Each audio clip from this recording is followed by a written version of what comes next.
pinpoint perfect with where you're putting the supernova. Here, I think I can kind of get away with a little bit more. But when they're in those kind of spots that are impossible to hit, fight's won almost right there. Yeah, same goes for Tombstone. If they don't have any vision, if you have something to lock them down, you know that the team fight is already over. You place a sentry, if you place a Tombstone, you're like, yeah, this fight's pretty much over. They have no way of revealing it. And we can see T1, you know, trying to go for a bit more aggression, trying to find the kills right now. They understand that mid-Sanky with a Blink Dagger, he wants to fight. It's still not that easy for them. They're trying to control the triangle here, but it's really going to be difficult to go after FBZ. Viscous Nasal Goopy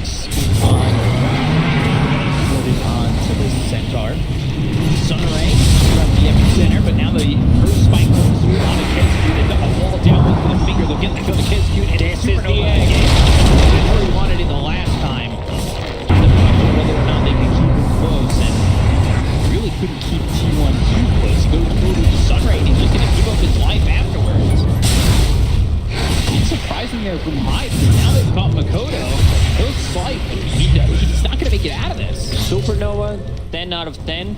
Sunray, 0.5 out of 10. No, he just kept going. I guess when Bristleback, when he already used the dive, he was out of the position, understands that he can't TP with all those stuns, so he just kept going. A bit sloppy there from Boom. The idea was right, but the execution wasn't.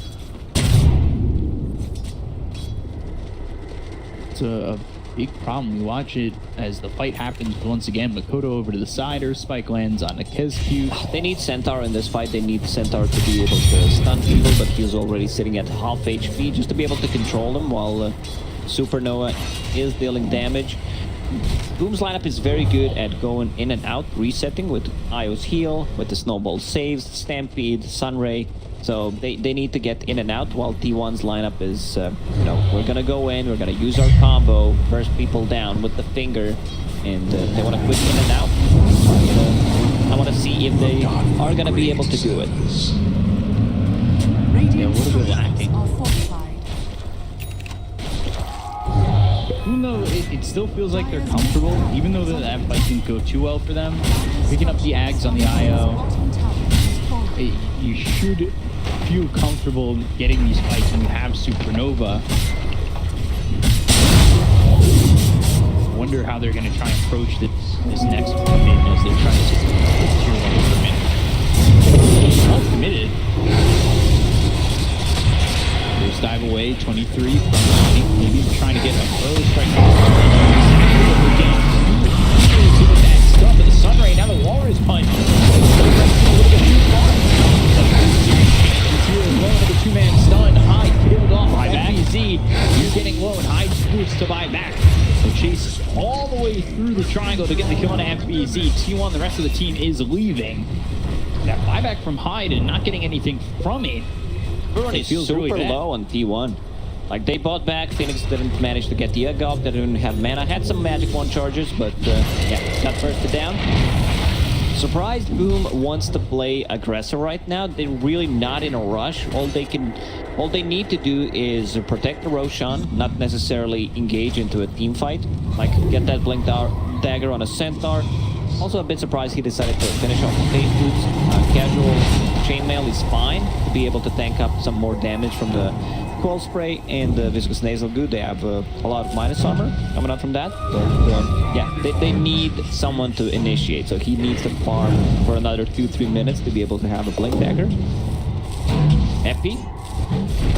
They can do with the epicenter on the Kescute. He's in the Nature's Grasp, so Snowball to extend the his death. He just doesn't get away with the leeches he placed on him too. So Blink Dagger now for Zephyr, which sets up Blink Overgrowth. I'm interested to see how they can utilize that. The lockdown for T1 is certainly not. Vacuum is going to be much easier to execute. Now they have another way of comboing it back into Overgrowth, keep them into place.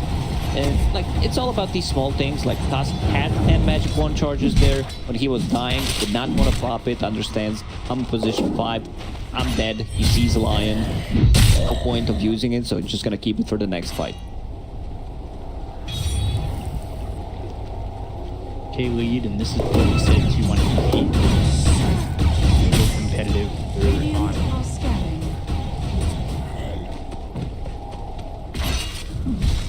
Sanj, CKB, so we'll try to farm into that as quickly as he can. Where his team. Casual Sanj is just one of the best items in the current meta. Besides Solar Crest, like these are pretty much the 2 best items because it gives you so much. Like for the strength heroes, gives you damage, gives you status resistance, heal, amplification.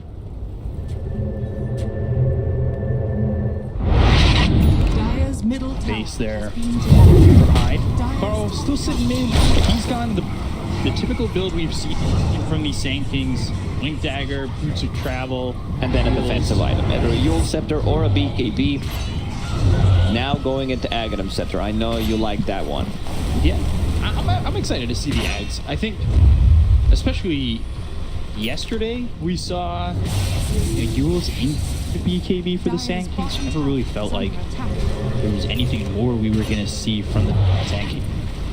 But now that he's going Ags, I definitely like that a little bit more. Almost lands the Burrow Strike on FBZ. He was searching inside the trees.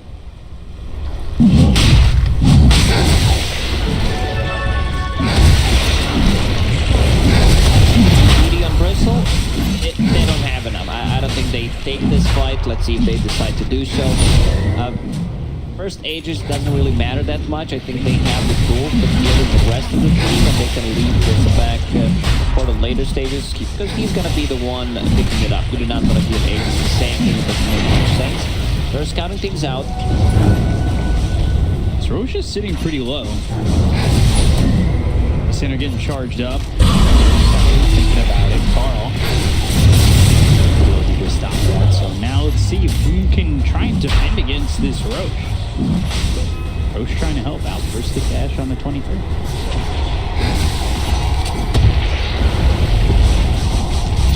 Just about 1,000 health.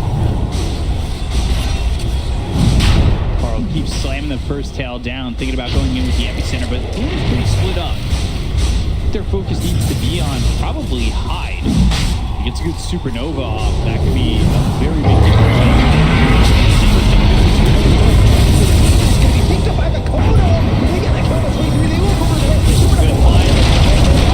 As well as Carl. Overgrowth just not in time. Boom has this one. Gone, and Zephyr, he's going to get chased. They get killed, and it will eventually be a full team wipe here for Boom. They were waiting for their moment, and they found it. It was just a Mexican standoff. Like both of these teams waiting, see who's gonna get the first move, and Boom, they decide to go for the big move. They go in, they're like, we're gonna use this Supernova, which was level 1 at that time, and try to zone him out while we're killing the Roshan. So Mikoto picks up the Aegis, now working towards his BKB. Maelstrom already done.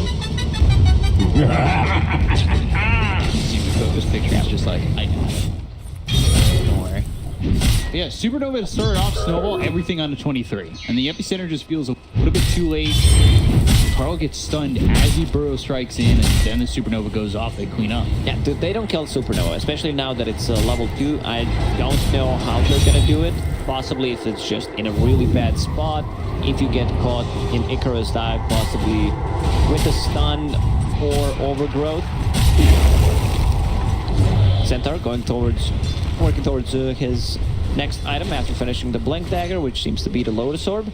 So great against all those stuns. Like you can pretty much win a fight with one reflected Impale, one reflected Burrow Strike. They'll find Kescu. Okay. That's a position 5 task only. Like usually task Impale is 4. So not too much of a value lost there. He's also getting closer to his Blink Dagger. Right now just keeping the buyback. One item we didn't talk about is the Darkseer Aghanim Scepter, which gives you 2 charges. You got the Iron Shell. And yeah, there's a bit HP. It's a good item on the Darkseer. Most of the Darkseers actually rush it. Makes the team a bit more tanky. But this is the time for T1 to strike. Even though they know that Doom got the Aegis on their side, they should still try to seek for a fight. Because their lineup is just going to fall off. Right. Radiant are scanning. They can keep the pressure on, maybe get the Aegis out of their hands and take a winning fight. They have a chance to win this game. And I know I'm saying still have a chance to win this game, and it's a 1K lead, but they're breaking down what we are seeing. They're going to find Kiss.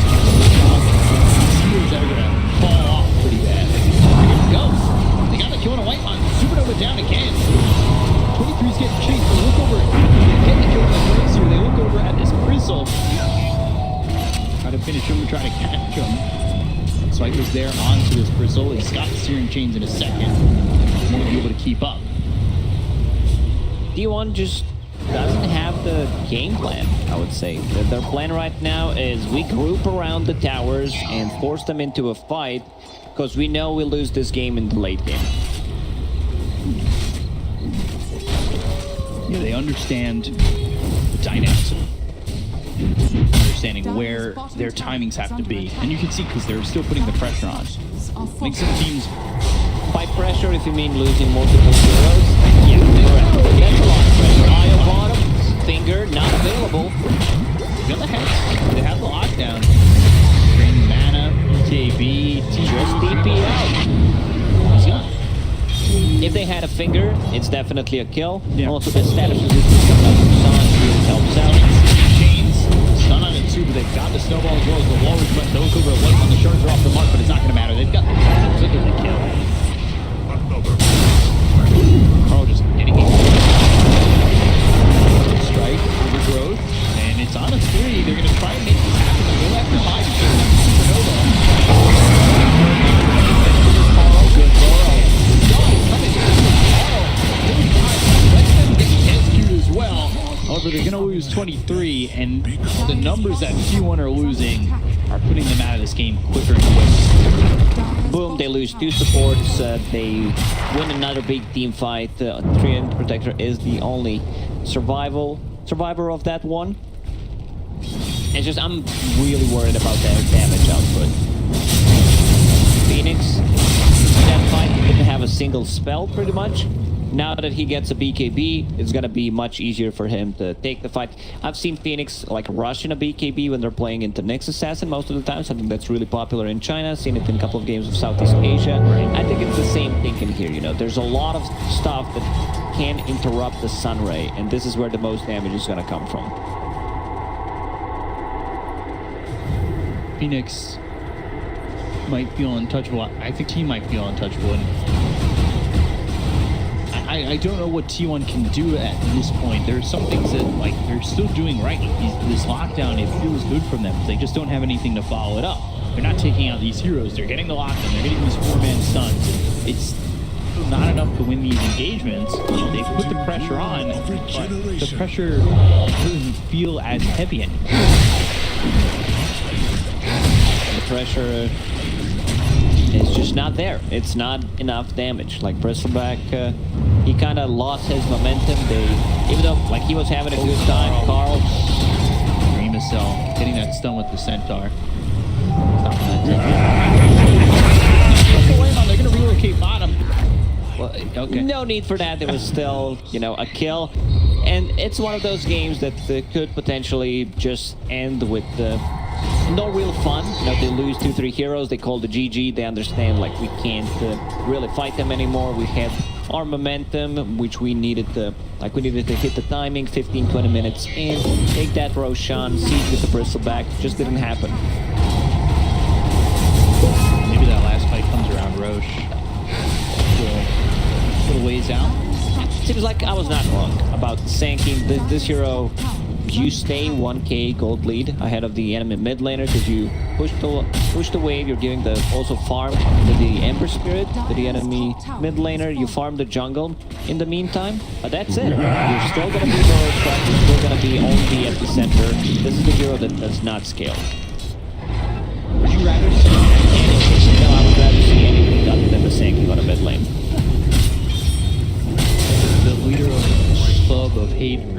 King as Whitemon drops. You've been elected. Thank you. I deserve it. Sand King mid longer president. That's a full FP. They'll probably lose that PC, so that's gonna be one dead on the side of Sir King that lands on a both Carl as well as Cuckoo, and Cuckoo is gonna get run down. With big DPC pop out Makoto, there's no way to stop him. They finish Look at this attack speed. The damage on to 23. Pushes him all the way back in space. He's trying to get there. He won't get there. All response chain from Kescue finishes off the Bristle, who will buy back and he'll get a 5. Or his buyback actually was after well. Still chasing. Io needs to pop the BKB. 23. Basher on 23, so you can't just TP out. Good chains to lock him down. Blanket Sphere, I'll decide to build on Makoto this time around. You know, Orb of Corrosion, just cheap damage, applies slow, applies minus armor with the Sleight of Fist. Blanket Sphere to reduce the initial jump. Like, gives you that, like, split second that you can react with the BKB possibly. And, like, Maelstrom, this is the farming item. He's tethered with the IO, so, like, damage coming out to the Maelstrom is also amplified from the overcharge. So much damage coming out from Makoto as well as Makoto getting close to that level 25. Holding onto a double damage at the moment. Roche is up.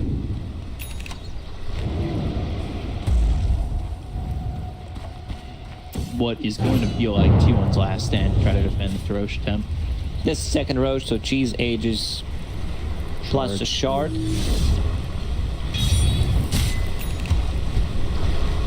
Given the shard.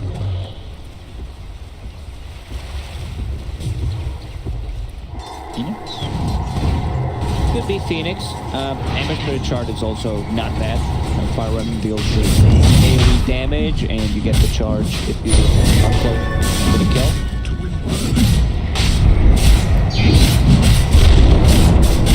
Arena Rouge they go. One not even going to show up. Io shard is also not bad. Like Tether stun for 7.75. That can be only applied every 7 seconds, and a bit more movement speed, 10%. So yeah, they gave it to Io. Well, my boy Hyde out here trying to do what he can with his supernovas. Could have had Sunray with it, I feel like. Back in the old days, Deserving. Io, like he just stunned people with the set. I believe it was the TI2, TI3 era. Not broken at all, perfectly fine. Just have this ability. Sleight of Fist searing chains, Cuckoo. Healed.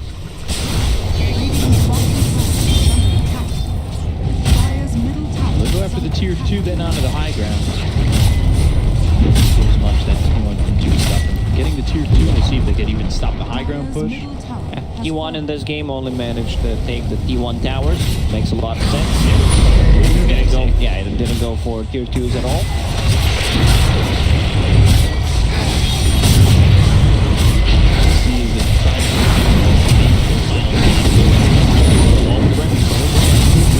Sunray finds them alive. Now the Sunray is just in that field and stampede into the open. Strike on it. So that'll allow T1 to just walk away. He's stunned up. He's killed off. He doesn't have buyback 50 seconds.